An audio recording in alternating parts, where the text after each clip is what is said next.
Guys, welcome to Pakistani family reaction. मैं उम्मीद करता हूँ आप खैरियत से होंगे, जाओगे, खुश होंगे, आबाद होंगे। अगर आपने हमारे चैनल को सब्सक्राइब नहीं किया तो लाजमी सब्सक्राइब करें ताकि हमारी आने वाली वीडियो आप तक आसानी से पहुँचती रहे और आप इंजॉय करते रहें। मेरा नाम है नदीम और मेरा नाम है वजाद।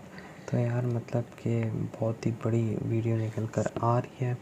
मतलब कि बहुत ही बड़ी इंडिया की डील साइन हो चुकी है और इंडिया के अंदर बहुत ही बड़ा ताइवान का प्लांट भी लग चुका है। अच्छा, जब वीडियो वॉच करते हैं मजा तो तभी पता लगा। वॉच करते हैं तो काउंट जल्दी से करते हैं। 3, 2, 1 एंड स्टार्ट। दोस्तों 800 अरब डॉलर से ज्यादा की अर्थव्यवस्था और सेमीकंडक्टर चिप को बनाने में भारत के साथ ताइवान विश्व के कुछ सबसे महत्वपूर्ण देशों में से एक है। जब ताइवान की तरफ से सेमीकंडक्टर चिप की कमी सामने आई थी तब इसका प्रभाव पूरी दुनिया के साथ साथ भारत में भी बखूबी देखने को मिला था, जिससे ये बात तो साफ हो गई कि ताइवान कोई आम छोटा मोटा देश नहीं है। ताइवान मौजूदा समय में वैश्विक स्तर पर बेहद महत्वपूर्ण भूमिका निभा रहा है, लेकिन चीन ताइवान को अपना एक हिस्सा मानता है और अक्सर अपनी विस्तारवादी नीतियों की वजह से ताइवान के साथ विवाद बढ़ाने की कोशिश में रहता है, जिसके तहत पूरी दुनिया की अर्थव्यवस्था पर हमेशा खतरा मंडराता है। ऐसे में अमेरिका और कई पश्चिमी देश ताइवान के समर्थन में उतर कर आए हैं। वहीं पर भारत भी कहीं न कहीं ताइवान का समर्थन तो करता है, लेकिन अपनी नीतियों की वजह से भारत खुलकर इस पर बयानबाजी करने से बचता है। लेकिन अब ताइवान की तरफ से एक ऐसा बयान सामने आया है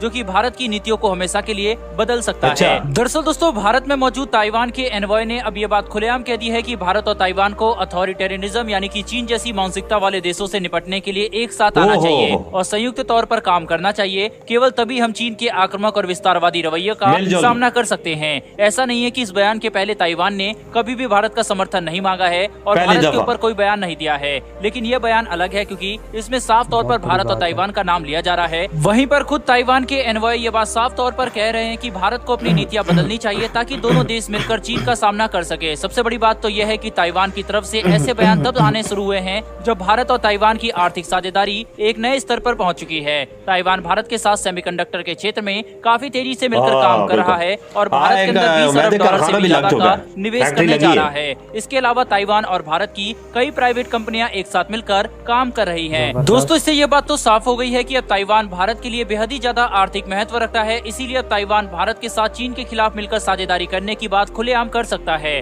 भारत के साथ अपनी साझेदारी और मजबूत करने के लिए और अपना आर्थिक महत्व ज्यादा बढ़ाने के लिए ताइवान अब भारत के साथ 5G के क्षेत्र में मिलकर काम करने वाला है, जिसके तहत ताइवान की कंपनी मीडियाटेक और एक भारतीय प्राइवेट कंपनी इन्वेंडिस 5G वाईफाई और राउटर को भारत के अंदर स्वदेशी रूप से मैन्युफैक्चर करने वाले हैं। रेफरेंस के लिए आप आर्टिकल का स्क्रीनशॉट अपने स्क्रीन पर देख सकते हैं। दोस्तों, मीडियाटेक और इन्वेंडिस के इस कदम से भारत की 5G वाईफाई और राउटर की जरूरत को स्वदेशी रूप से पूरा किया जा सकेगा। ये तकनीक अभी तक भारत के अंदर ज्यादा विकसित नहीं हुई थी। अभी तक भारत अपनी जरूरत का ज्यादातर वाईफाई और राउटर या तो चाइना से या फिर विश्व के अलग अलग देशों से आयात करता था, लेकिन अब ताइवान की कंपनी मीडियाटेक और एक भारतीय कंपनी इन्वेंडिस के एक साथ मिलकर काम करने से बहुत जल्दी भारत के अंदर 5G राउटर और वाईफाई को मैन्युफैक्चर किया जा सकेगा। साथ ही इस क्षेत्र में तकनीक का विकास भी काफी तेजी से होगा। बहरहाल दोस्तों, बढ़ते हैं हमारी दूसरी खबर की तरफ। तो दोस्तों, जर्मनी ने भारत के लिए एक ऐसा फैसला ले लिया है जिसने न कि केवल भारत को बल्कि अमेरिका को भी चौंका दिया है। दरअसल जर्मनी का ये फैसला कई भारतीयों के लिए काफी अच्छा साबित होगा और इससे अंतर्राष्ट्रीय स्तर पर भारत और जर्मनी के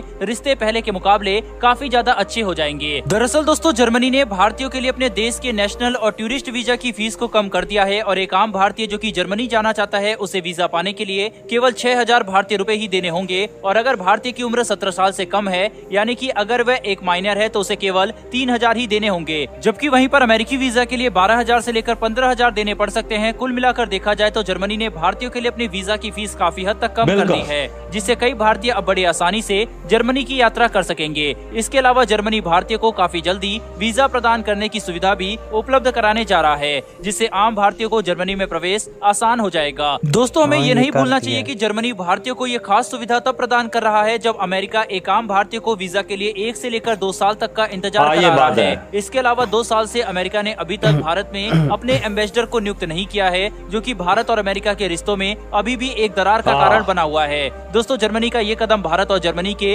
रिश्तों को और अच्छा कर देगा, क्योंकि अब भारतीय आसानी से जर्मनी के अंदर प्रवेश ले सकेंगे। जबकि भारत को अमेरिका से ये सवाल करना चाहिए कि आखिर ऐसी क्या मजबूरी है कि वह ना तो भारत के अंदर अपनी एम्बेसी और काउंसलर को 100% स्टाफ की नियुक्ति कर रहे हैं और न ही भारत में अपने एम्बेसडर को नियुक्त कर रहे हैं। बहरहाल दोस्तों, इस वीडियो में इतना ही, लेकिन आपके हिसाब से क्या भारत को ताइवान के साथ अपने रिश्तों को सामान्य करने चाहिए नहीं? अपनी राय कमेंट बॉक्स में लिखकर जरूर बताइएगा। फिर मिलेंगे डिफेंस और वर्ल्ड अफेयर से जुड़ी ऐसी एक नई वीडियो के साथ। धन्यवाद, जय हिंद। यार तो पहले ताइवान की बात है भैया। ताइवान है छोटा सा मुल्क है, पर टेक्नोलॉजी के मैदान में दुनिया में पहले नंबर पर है। देखा जाए छोटी छोटी चीज़ें, चिप्पें, कंडक्टर बनाने में पहले नंबर पर है।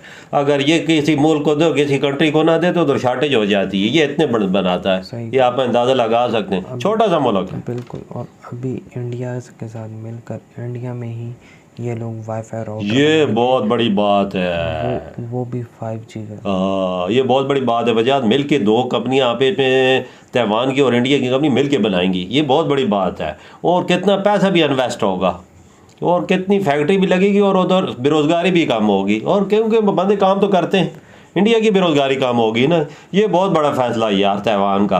अगर उन्होंने साफ कह दिया, अगर चाइना के ख़िलाफ़ हमारी जो नीति है भारत साथ देता तो ये तो बहुत अच्छा फैसला। ये भारत पे डिपेंड करता है। भारत तो चाइना के ख़िलाफ़ ही है ना, ये तो आपको पता ही है। अगर ताइवान का साथ देता है तो बहुत ज़बरदस्त है। ताइवान भी शुक्र करेगा, क्योंकि अगर बहुत बड़ा, इंडिया बहुत बड़ा मुल्क है, अगर उस पर हाथ रख लेता तो ताइवान तो बंदरों की तरह चलेगा। साथ अमेरिका भी है, अमेरिका वो छुप छुप के करता है। अब ज़रा बात करते हैं कि मतलब जो फैक्ट्री लग रही है इंडिया के अंदर वाईफाई से रिलेटेड, तो ये मेड इन इंडिया होगा। इसके अंदर मतलब चाइना का भी पत्ता कट गया और देशों का, क्योंकि इंडिया राउटर और देशों से लेता था और या चाइना से लेता था। हाँ, इंडिया पहले राउटर जो लेता था वो मेड इन चाइना, अब मेड इन इंडिया आएंगे, ताइवान के साथ मिल के बनाएंगे। ये ज़बरदस्त फ़ैसला है। ये वजह ये मुल्क को आगे ले जाने के लिए एक बेहतरीन फ़ैसला है जो ताइवान के साथ इंडिया कर रहा है। और दूसरा जो जर्मनी के साथ ताल्लुकात है वो भी इंडिया के बेहतरीन ही है। सही कहा। और जिस तरह बात की जाए बीच में मतलब टेक्नोलॉजी की, तो इंडिया के पास भी टेक्नोलॉजी आ जाएगी ताइवान के थ्रू। ये बात तुमने ज़बरदस्त कही है यार। ये बात जो की है ना, मतलब ये पत्थर पे लगी है, टेक्नोलॉजी इंडिया में आ जाएगी। ये सही है और इंडिया के लिए परफेक्ट मौका होगा इस दुनिया के अंदर आगे बढ़ने का। बिल्कुल सही। कंडक्टर तो बना रहे हैं, नुमाइंदे इंडिया ने शुरू भी कर दिए हैं। कंडक्टर जो बाहर से मंगवाते थे वो भी अरबा लाखों डॉलर की, करोड़ों डॉलर की बचत है जो बाहर से मंगा, चाइना से खास कर मंगवाते थे, दूसरे मुल्कों से। ये इंडिया के लिए बहुत परफेक्ट मौका है यार। और यार काफ़ी लोग कहते हैं मेरी आवाज़ क्यों नहीं इतनी निकल रही, तो यार गले का इशू है इस वजह से। तो मतलब थोड़ा सा गुजारा करो, डॉक्टर के पास जाना है 3-4 दिन तक। तो अब डॉक्टर आगे क्या कहता है फिर उस लिहाज से मैं आगे बस यार बेहतर हो जाओगे, डॉक्टर के मशवरे पर अमल करोगे तो इंशाल्लाह ठीक हो जाओगे, कोई मसला नहीं है। थोड़ा सा आप और थोड़ा सा 3-4 दिन वेट करें ना, डॉक्टर के पास जाएंगे ना, वो आपको फिर बता देगा आपको बोलना है या नहीं बोलना था। 2-4 दिन और रेस्ट दे देगा, यही हो सकता है और तो कुछ भी नहीं हो सकता। तो यार इधर वीडियो ख़त्म करते हैं। अपना बहुत ज़्यादा ख्याल रखिएगा। तो बाय।